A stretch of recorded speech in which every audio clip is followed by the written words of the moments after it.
할렐루야. 우리 하나님 말씀 보겠습니다. 출애굽기 27장.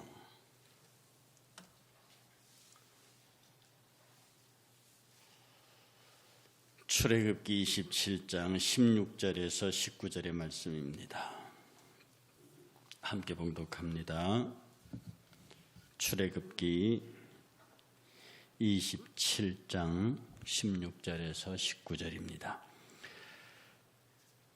함께 봉독합니다. 뜰 문을 위하여는 청색, 자색, 홍색 실과 가늘게 꼰 배실로 수놓아 짠 20규빗의 휘장이 있게 할지니 그 기둥은 넷이요 받침이 넷이요 뜰 주위 모든 기둥의 가름대와 갈고리는 은이요 그 받침은 노치며 뜰의 길이는 100규빗이요 너비는 50규빗이며 세마포 휘장의 높이는 5규빗이요 그 받침은 노시며 성막에서 쓰는 모든 기구와 그 말뚝과 뜰의 포장 말뚝을 다 노스로 할지니라. 아멘.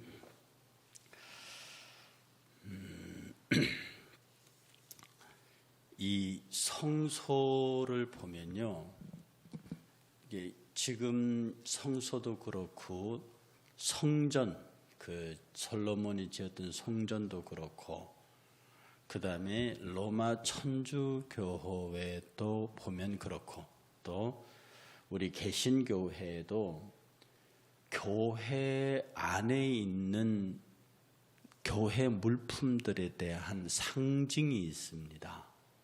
상징. 지금 우리 그 강대상에도 앞에 십자가가 있죠. 그 다음에 지금 가려져 있습니다만 그 밑에 세례탕이 있습니다. 그리고 그 앞에 구약의 번제단 같은 지성소의 단 같은 우리 성물단이 있고요. 그 다음에 말씀에 선포되는 강대상이 있고 이게 주의 만찬상이고 그 위에 신약의 초대 7교회를 상징하는 7촛대가 있고요. 그리고 이 강대상 전체가 성소는 아니지만은 예배당 건물 내에서 비교적 그 거룩한 곳으로 예배할 때는 구별되어 있습니다. 우리가 신앙적으로 가장 경계해야 될 것이 뭐냐면 영매사상이라는 겁니다. 마치 그 물건 자체가 거룩하며 거기에 어떤 신성성이 들어가 있는 것처럼, 옛날 우리 어른들 표현을 빌면은 어떤 물건에 귀신이 들려 있다든지 뭐가 붙어 있다고 하는 이 영매사상입니다. 이것은 교회 안에 들어오면은 굉장히 위험한 거예요. 영매라고 하는 것은 영과 영 사이를 중간에 이어주는 매개체라는 뜻이기 때문에 실제로 하나님과 우리 사이의 영매는 예수 그리스도밖에 없습니다. 그러니 여러분이 혹시라도 교회 안에서 우리 교회는 그럴 리가 없겠지만 다른 교회에서 저 물건은 거룩하고 저 물건은 신성하고 이런 식으로 가르치는 데가 있으면 여러분은 경계하셔야 합니다. 그리고 그런 요새 유튜브들이 워낙 많으니까 그런 식으로 가르치는 것들은 여러분들이 대단히 조심해야 하는데요. 우리 화면 한번 띄워주시겠습니까? 이 지금 뜨는 화면이 성막 전체가 한 도면으로 그려진, 제가 저 자료를 구하고 얼마나 좋아했는지 모릅니다. 성막 전체에 돌아가면서 너무도 자세히 기록된 이 성경 안에 기록된 이 숫자며 치수며 그걸 전부 하나의 도표 안에 다 넣어놓은 그림입니다. 제가 저걸 자세히 들여다보면서 굉장히 참 연구 많이 해요. 물론 저걸 만드신 분도 구약학자로서 보통 분은 아니지만 저렇게 일목요연하게 정리내는 것도 쉬운 일은 아닙니다. 그런데 저기 맨 앞에 있죠. 요거. 오늘 이 얘기를 하려고 합니다. 아니 끄셔도 돼요. 이 얘기를 하려고 하는데 여기 이게 성막의 출입문입니다. 동편에 있는 것인데요. 이제 동쪽으로 향한 동문이라고 그럽니다. 그 동문인데 저 폭이 20규빗이에요. 그러니까 충분히 여러 사람이 왔다 갔다 할 수 있는 넓은 문입니다. 보통 한 규빗이 어른의 한 뼘으로 이렇게 약간 25cm 이렇게 되거든요. 그러니까 이게 20규빗이니까 여러 사람이 충분히 다닐 수 있는 공간입니다.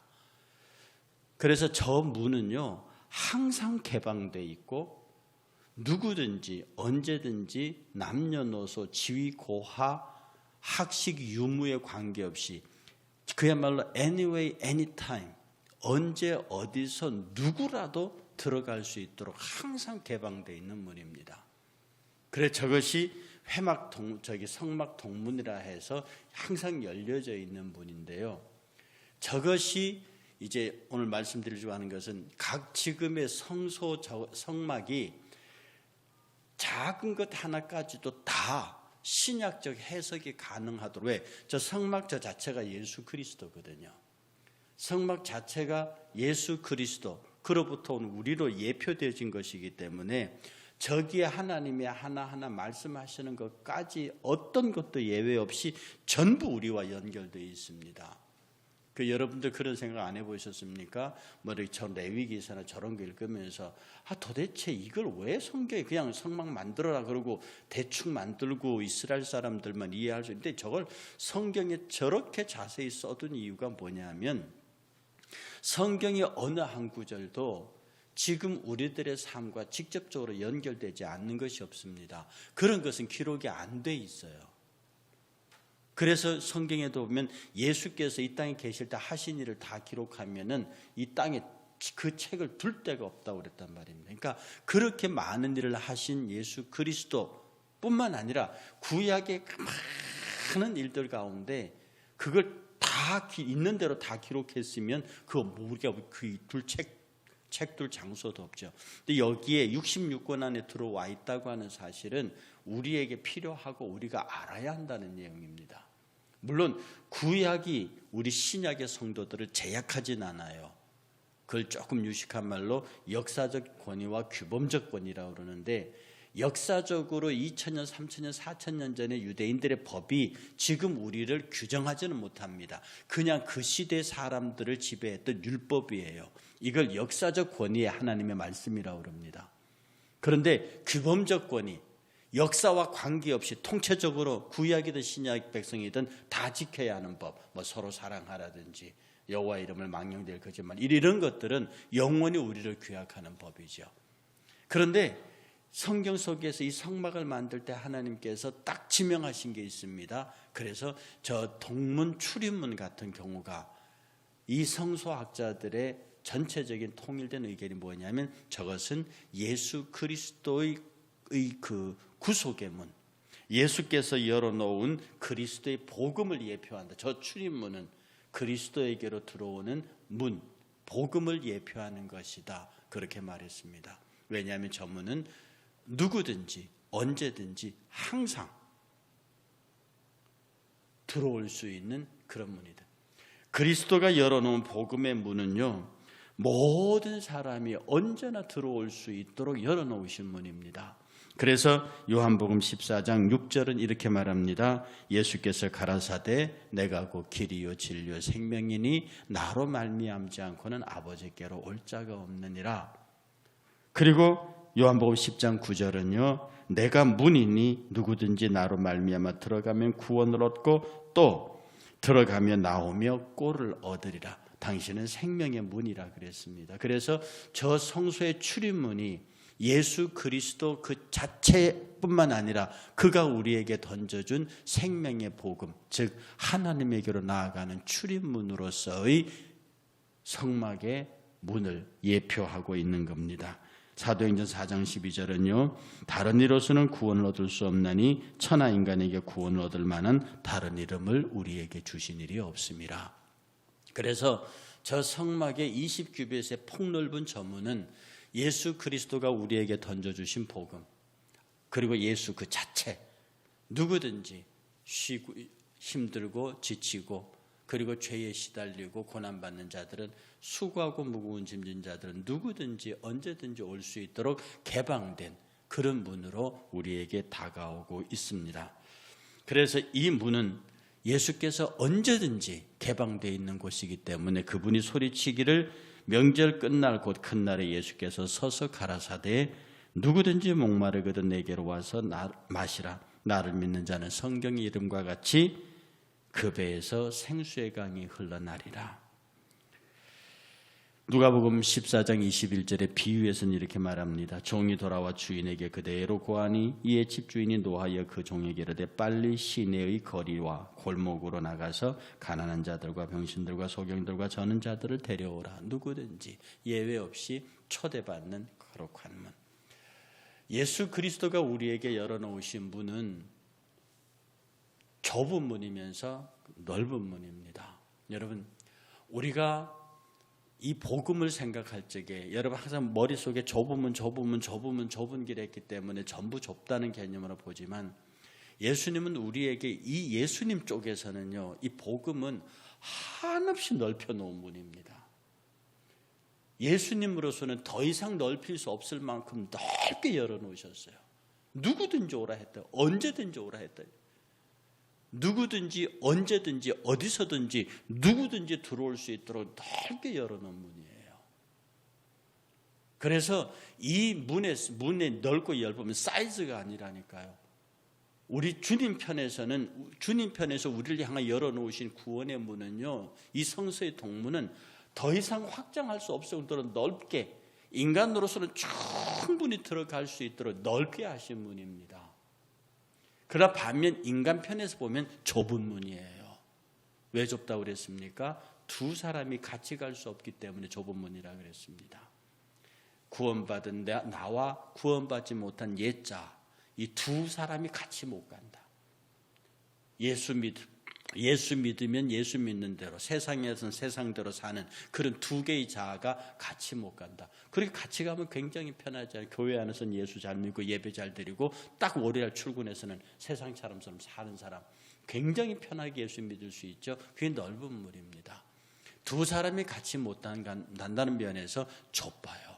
우리 주님 편에서 보면 굉장히 넓혀 놓은 문이지만 우리 편에서는, 신앙생활 하는 입장에서는 그게 좁은 문입니다.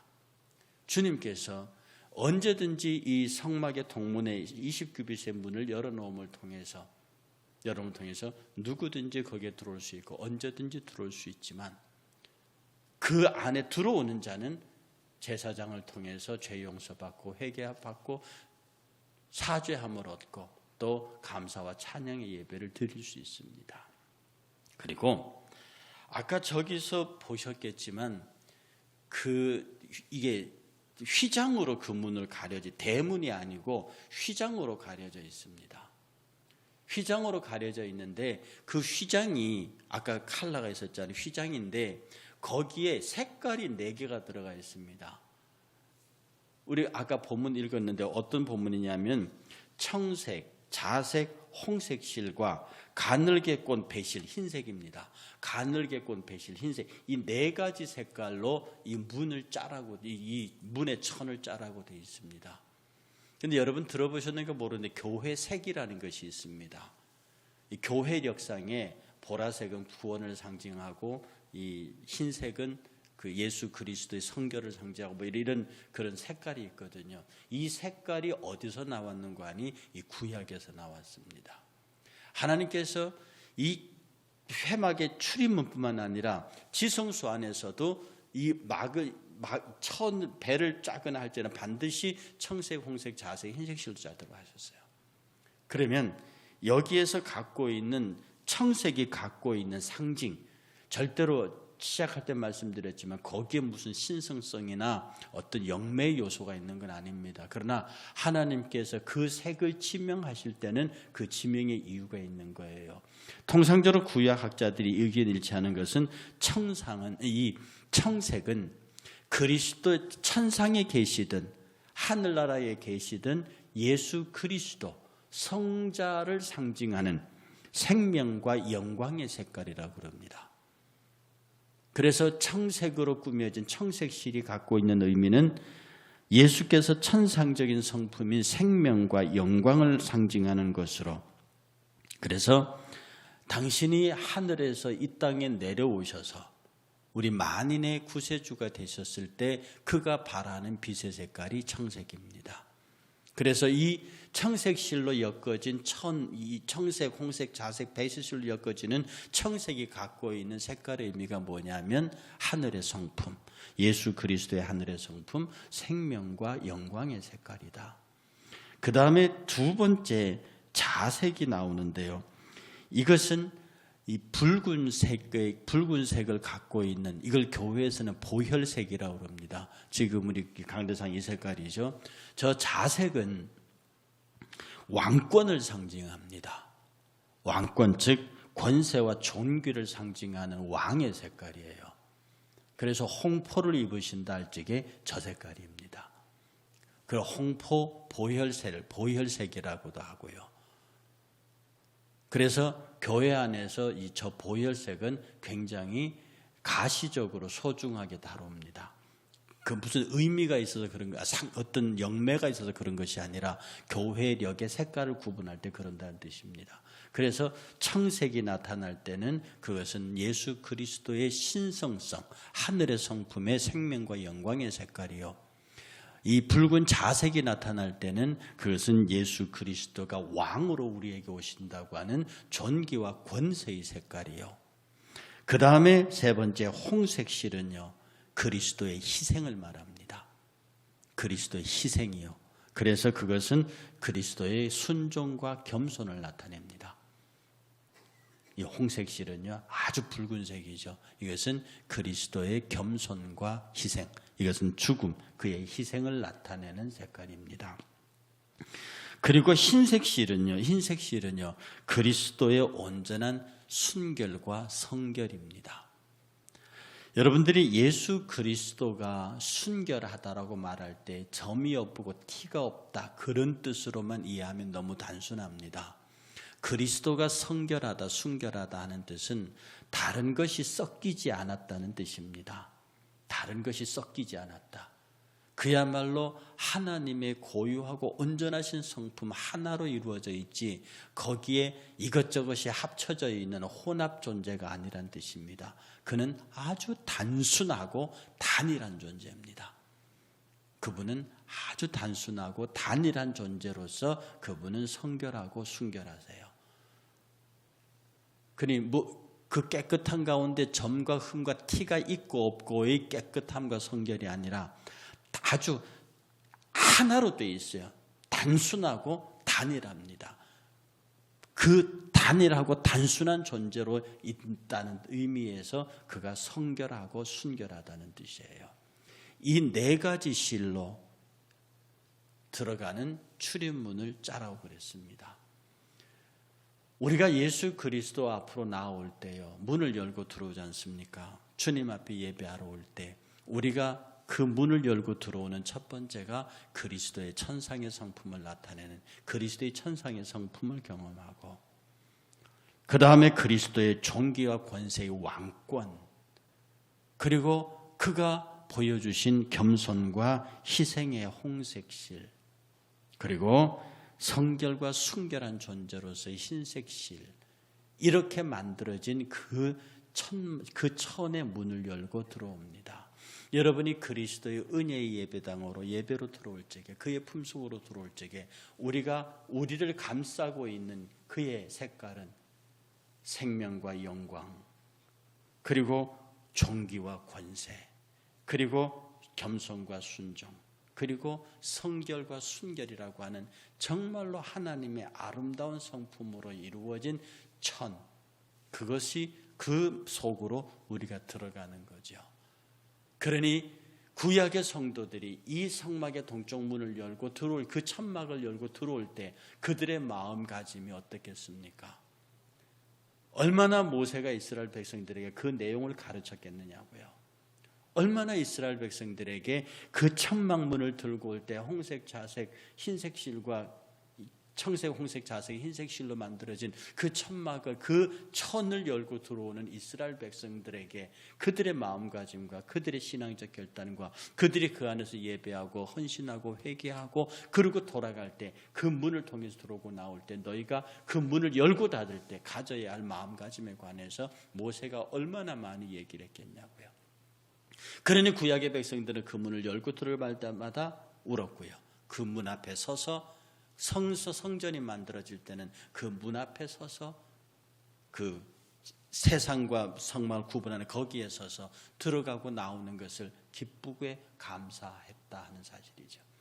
그러니 우리가 주님 앞에 예배하러 나올 때요, 주님과 더불어 거룩한 교제가 있을 때 예수 그리스도의 하늘의 천상의 성품, 그리고 우리에게 왕으로 오신 왕의 성품, 그리고 우리 가운데 우리를 구원하시기 위해서 하나님의 뜻에 순복하신 순종과 겸손의 성품, 그리고 우리 가운데서 어떤 것도 뒤섞이지 아니하는 성결과 순결한 존재로서 우리 가운데 거해 있습니다. 그 분이 그것을 그 성막의 출입문을 그렇게 장식하신 예수께서 우리를 향해서 네가 나에게 나올 때 너는 나의 천상의 권위와 이 땅에서 왕의 권위와 그리고 내가 너희들 가운데 보여준 순종과 겸손, 그리고 내가 너희들 가운데 온전한 성결과 순결한 존재로서의 아름다움, 이것을 너희도 가질 수 없겠느냐.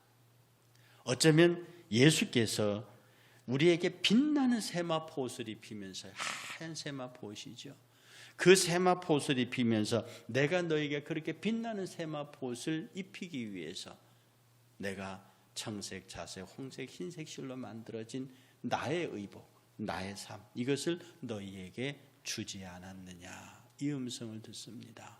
그러니 저와 여러분들이 하나님의 은혜 가운데 있을 때요, 말씀 가운데 있을 때 잘 생각하십시오.